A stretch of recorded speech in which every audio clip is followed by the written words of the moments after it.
আমি কথা দিচ্ছি যে আমাদের government group C, group C এবং টিচার সবার জন্যই রিভিউ পিটিশনে সুপ্রিম কোর্টে যাবে।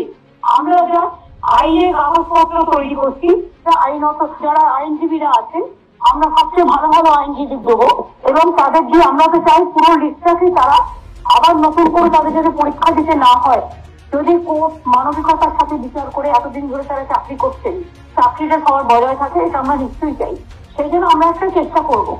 আমি এটা বলবো, আমরা যতক্ষণ রিভিউ করতে না পারছি এবং একটা ফয়সালা না হচ্ছে, ততদিন গ্রুপ সি যারা আছে তাদের একটা 25,000 টাকা করে, আর গ্রুপ বি যারা আছে তাদের 20,000 টাকা করে একটা সোশ্যাল সিকিউরিটি যে স্কিম আছে আমাদের লাইফ অ্যান্ড লাইভলিহুডে, সেটা যদি ওরা রাজি হয় তাহলে যতক্ষণ রিভিউ না হচ্ছে আমরা এটাকে চালাতে পারি, যদি ওরা ওপিনিয়ন দেয়, যদি ওরা সবাই এক থাকে।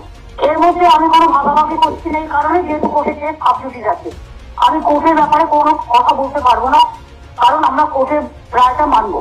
এটা হচ্ছে 1 নম্বর। 2 নম্বর, আমি তো বলেছি যে আমরা কোর্টে যাচ্ছি, আমরা রিভিউ করবো এবং সেক্ষেত্রে তো খরচা ওদের করতে হবে না, খরচাটাও গভর্নমেন্টই করবে, গভর্নমেন্টই দেখে দেবে।